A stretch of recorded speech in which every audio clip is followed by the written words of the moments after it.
tayo mag-start ng mga motor ko. Mag-start. Ayan. Wala gas? Mayroon po, no? Ay, magtuloy yan, oh. Hindi natin madadala si Vulcan kasi may problema siya. Ayaw niya talaga mag-start. Mukhang hindi umaakit yung gasolina. Mukhang matinding baklasan na naman to.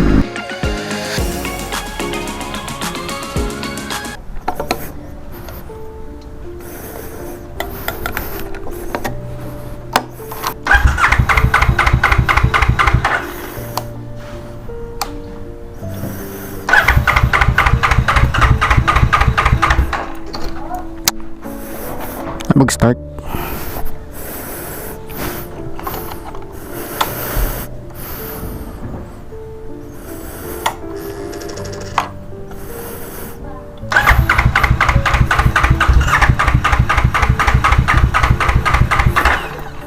Ba yan?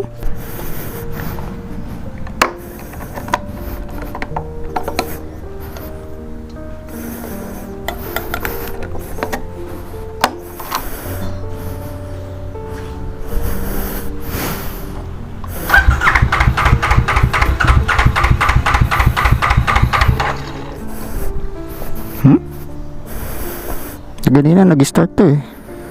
Wala gas? Mayroon po, no?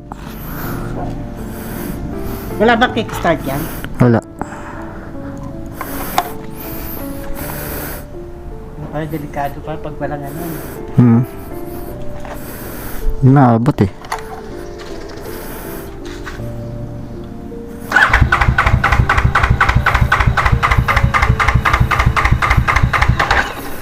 Ay, magtuloy yan, oh.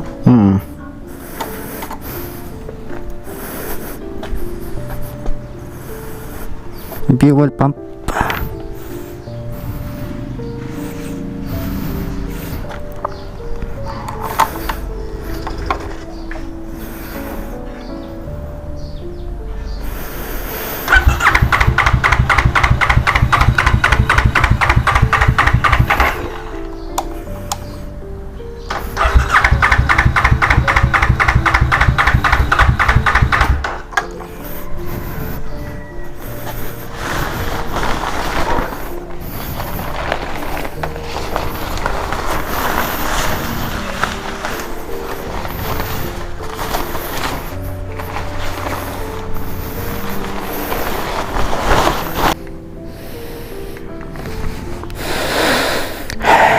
Ito muna gagamitin natin. Ayan, mag-start ng Vulcan.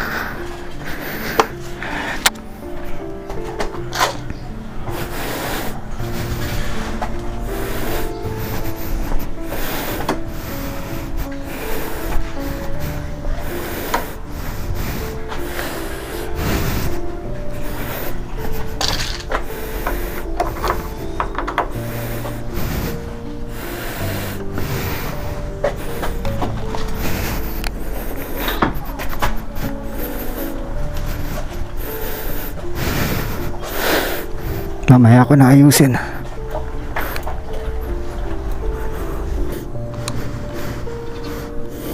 Ito rin ay mag-start.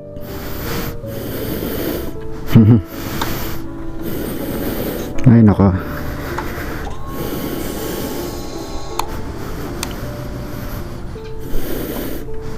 Ay din ah.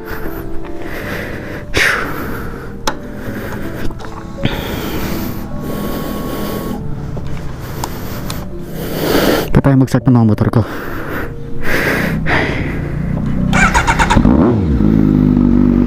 Nakatok. Anak ng titing naman oh.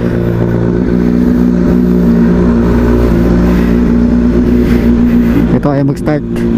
Hindi ko alam kung bakit. Ayaw magtuloy no gasolina papunta sa intake.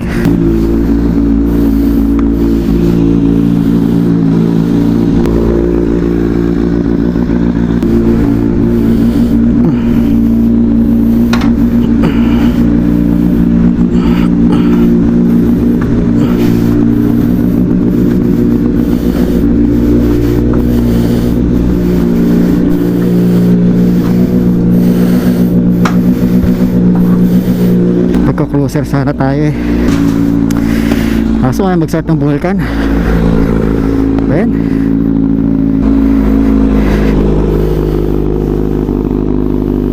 Ay mag-start ng Vulcan. Ay. Kasi dati pinalitan ko ng anin eh. Fuel pump saka ng filter. Sana okay yung intake nya, yung fuel injection.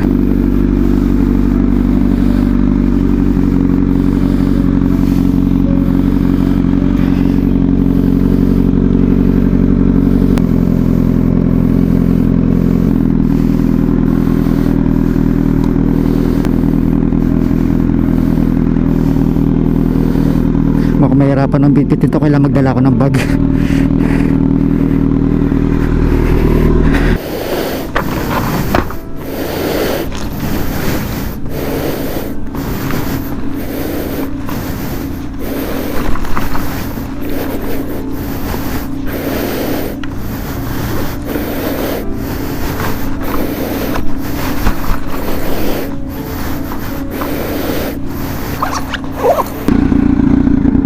Tara, hindi natin madadala si Vulcan kasi may problema siya. Ayaw mag-start. Oops. Tara. Woo! Alamig. Medyo bad trip kasi si Vulcan ayaw mag-start. Iraray ko sana siya ngayon, susundin ko sana yung anak ko doon sa Parañaque, kaso kasama ang palad, ayaw niya talaga mag-start. Hindi ko alam kung bakit. Puno naman ang tangke ng gasolina. Mukhang hindi umaakit yung gasolina papuntang fuel injection. Kasi dati, inayos ko na yung tangke nun kasi nagkaroon ng kalawang.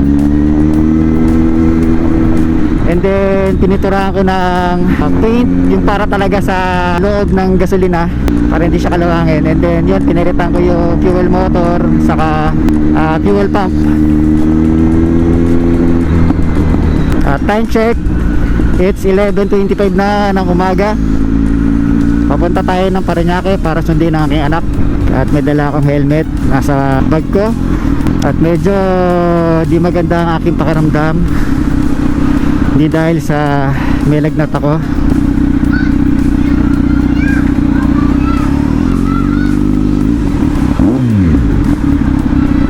Bomba daw, bomba. Hindi ko nakita yung mga bata. Nakapokus ako sa dinadaanan ko. Ganda raw ng motor ko, sabi. So medyo battery pa ako ngayon. Yun nga, palagi ko naiisip yung Vulcan ayaw mag-start. Mukhang matinding baklasan na naman to.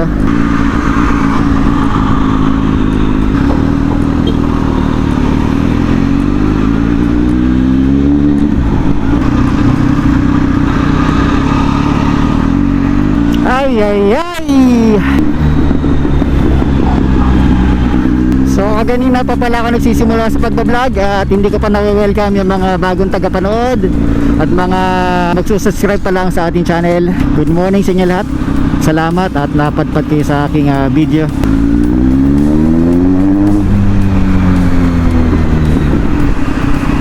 Nagbakasyon kasi sa parents ko yung anak ko. So mga isang linggo siya ron sa Parañaque, kaya susundin natin siya. At bukas daw ay meron na raw silang picture taking para sa kanilang mga school IDs. O yun, kailangan na siyang masundo para bukas ay makapunta siya sa kanyang school. Malapit na pasukan. Tapos na ang bakasyon. Tapos na mga maliligayang araw ng mga kabataan dyan. Okay. Okay. Tayo makasingit. Dapat kasi dun ako sa kabilang kalsada mas minili ko pa itong masikip eh.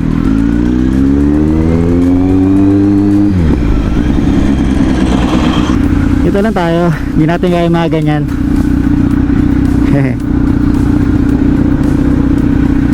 Yan, nakapag-neutral na ako. Pwede na akong mag-neutral. Mapag-relax yung aking kamay kasi dati nahirapan akong kumagat sa first gear eh. So kaya ginagawa ko dati, nakababad yung kamay ko sa clutch lever na nakapisil habang naka first gear. So pag nag-go na sa stoplight, and then yun, makakaarangkada agad. So ngayon hindi ko na problema yun. So pwede na ako magpahinga-pahinga sa neutral. Tara. Yan. Yan tayo sa salamin o sa reflection. Kita nyo ba? Tagal naman. Hindi tayo kakasya rito. Tignan natin ko kasya. Obo, kasya ano. Achievement unlock.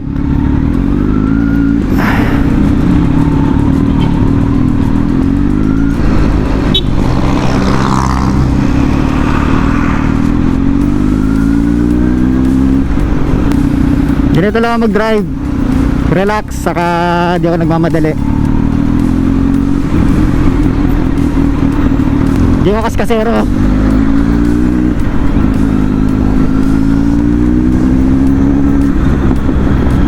Kung kaya namang mag-overtake ng hindi makaka-disgrasya.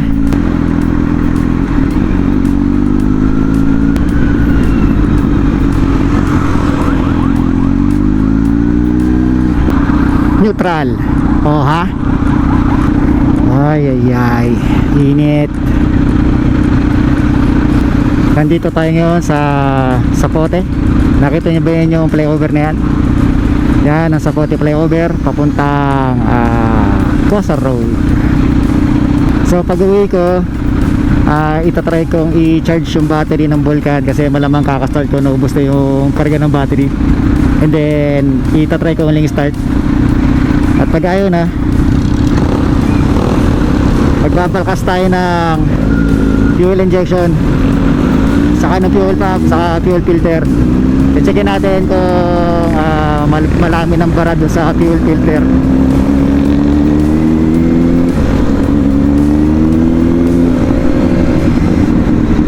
Patrabaho na naman to.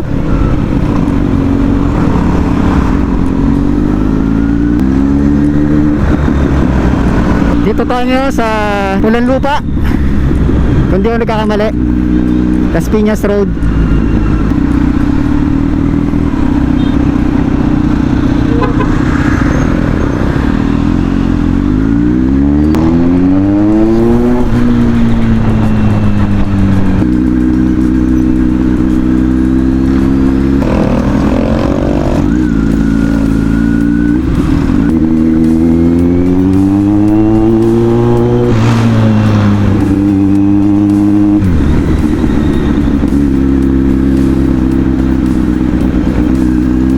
Medyo tahimik ako ngayon kasi puyat na naman, kaka-edit ng video, wala pang tulog. Kahit hindi ako papasok ngayong araw, ginising ako ng boss ko. Pero no choice tayo, kailangan nating sumunod kasi yun ang trabaho natin.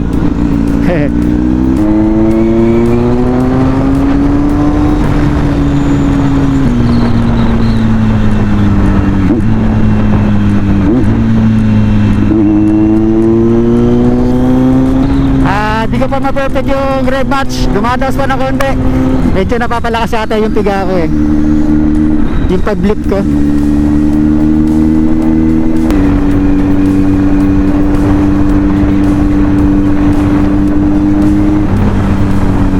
Nga pala, nakalimutan ko magpagas. Mamaya na siguro pag pauwi na. At kailangan ko magmadali, medyo dumidilim yung kalangitan. Wala pa naman kaming dalang kapote. Tapos angkas ko pa yung anak ko mamaya pag uwi. Dito na tayo ngayon sa Parañaque. Ito SM Sukat. SM Sukat. Hopya. Money popcorn. Hopya.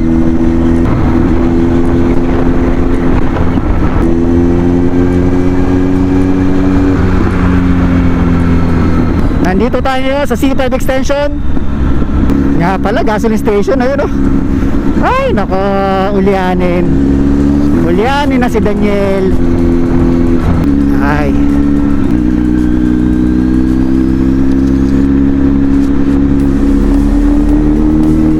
parang hindi ako makapagsaya.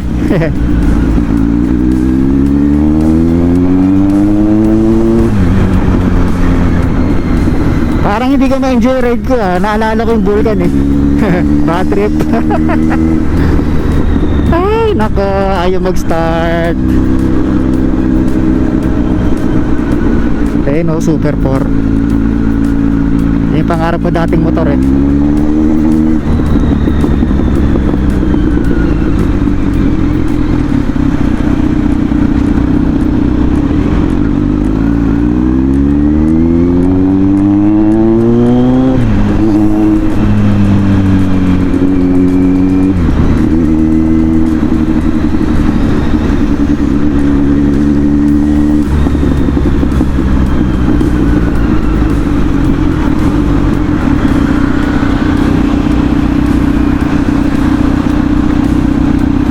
Dito ako lumaki sa lugar na to.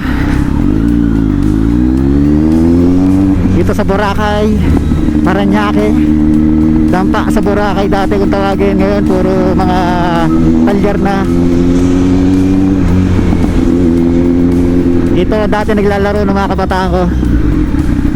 Yan. Kopya.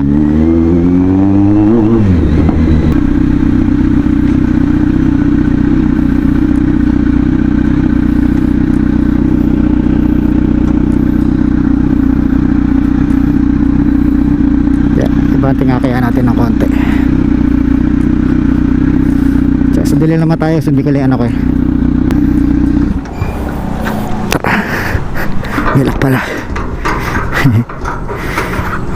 Ito pala, mali. Sumabit na tuloy. Ayun ako, sumabit na. Yan. Hirap naman. Ben?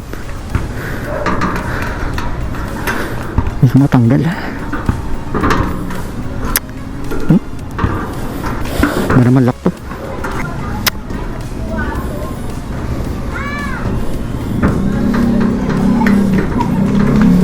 Ayun. Kasi kailangan itong balik. Kasi baka magalit yung gumawa ng kakaibang lock. Ayan. Sige na, nalis rin naman ako eh. Tara. Kamulan eh. Basta pa pa. Dito tatapak ka. Ha?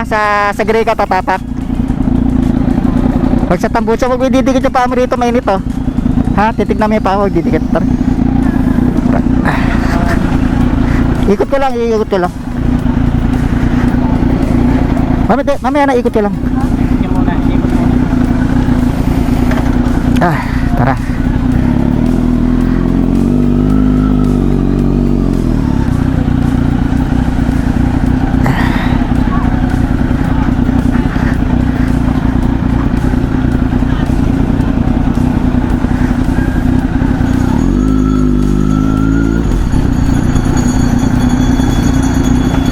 Wait lang. Okay. Okay ka na? Isa kami. Tara. Kumapit ka, Loreng. Loreng, kumapit ka dito.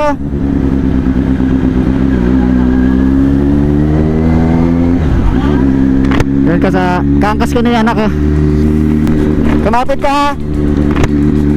Pag-uwi ko ng bahay, checkin ko yung motor. Pero kailangan i-charge ko muna siya para maka-make sure na okay yung battery. And then kailangan checkin din yung relay motor niya, starter relay, kung okay siya. And then yung mga fuses. So nagmamadali kami kasi medyo mukhang paulan na. Pero di naman gano'n kabilis yung aking takbo kasi kasama ko yung anak ko. Sakto lang. So yun, meron mga narinig ako, nababasa mga reports galing dun sa mga Kawasaki Vulcan S owners na naka-experience din ng motorcycle unable to start. So sabi, pwedeng yung battery, pwedeng yung starter relay, ano pa ba, pwedeng yung mga fuse, pwedeng yung fuel injection, fuel pump filter, di ba?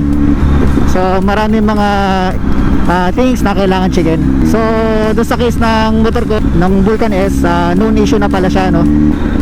At baka tumidikit yung paanan mo sa tambucho, mainit yun, ha? Ayan. Kasi baka mamaya hindi nyo napapansin, dumidikit na yung kanyang sapatos doon sa may tube ng exhaust. Mainit yun, baka mamaya kasi mapaso siya or masunog yung kanyang swelas. Wala na nga pala kaming gas, nakalimutan ko na magpagas. Meron naman Shell na malapit. So nandito kami ngayon sa C5 extension. Ayan, makikita nyo yung Mela Hotel sa kayong simbahan doon. Ayan. So doon tayo magpapagas sa may Shell Pulang Lupa. Sana hindi kami abutan ng ulan dahil wala kami dalang kapote. Kopya, mani, popcorn.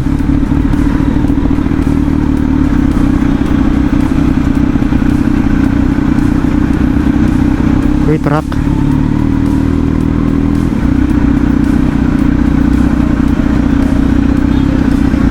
Hindi ako pilitin dun, baka alanganin eh. Kaya try nga natin.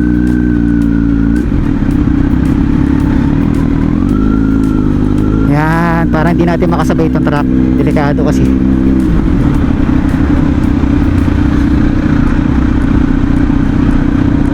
Alright. Medyo kumakalas yung ano ko, yung kinabit ko na screen protector. Tara.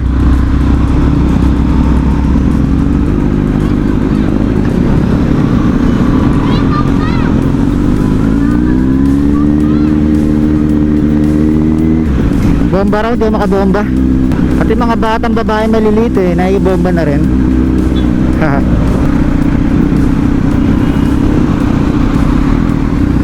OMG. Bigla silang huminto. Buti malakas yung preno ko.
Sana hindi umulan, wala kaming dalang kapote.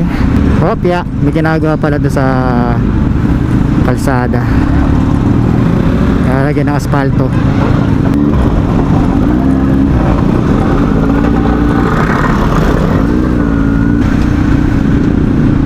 Alright. Neutral. First gear. Check. Neutral. First gear. Oh ha? Neutral. Sana hindi umulan. Tara, first gear. Oh ha? Walang kahirap-hirap.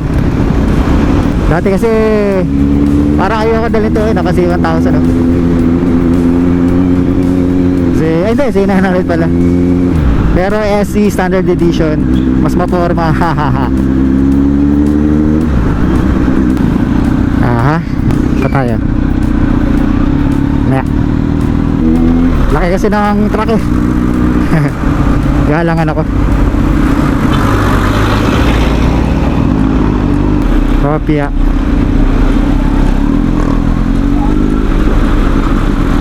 Kopya.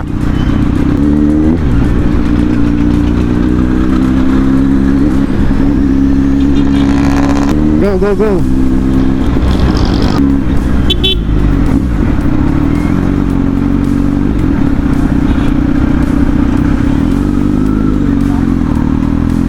Yeah boy. Mukhang di tayo abutan ng ulan. At hindi pa rin ako mapigil sa kakaisip kay Vulcan kasi meron siyang sakit. Hindi siya makakilos, comatose. Ayaw niya mag-start. At dahil sa mga ganong pangyari ay kinakabahan na naman ako. Alam mo na, hindi lang sa paggastos sa pagpapagawa o sa mahal na mga pyesa, ay dahil sa matagalang labor na naman ito mga kaibigan. Labor at oras ko. Kasi one time nung ginawa ko yung Vulcan na yun, siguro mga ilang linggo bago ko siya ulit nagamit. Kasi napakahirap talaga ayusin, ganyan-ganyan, matindi baklasan. Napaka-compact kasi yung mga makina ng motor. Hindi katulad ng mga kotse na accessible iba mga parts. Pag motor kasi talaga, baklasan talaga yan. Mga nakatago yung mga parts niyan sa loob. Diba?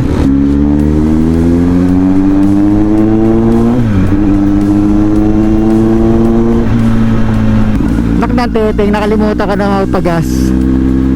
Hahaha. Ay, wala nang gasoline station dito. Meron man kaso di ka tiwala eh, kasi baka mamaya di maganda yung gasolina nila. So doon talaga ako nagpapagas sa mga malalaking gasoline station. Yung mukhang okay na okay yung mga gasoline, di ba? Iba kasi minsan may halong tubig kasi yung mga storage nila ng gasolina, diba? May mga leaks, so napapasokan ng tubig.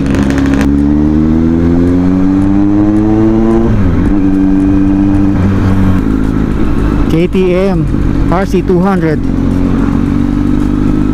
Matagal ko na nakikita yung KTM dun sa shop na yun. Parang ano ba? Parang di na naayos.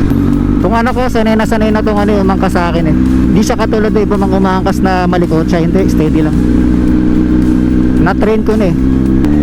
At nararamdaman ko na patak ng ulan mga kaibigan. At okay lang yun. Malapit naman tayo sa aming bahay na.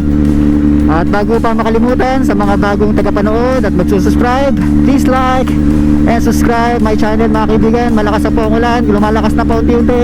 At kita-kits sa next video. Alright!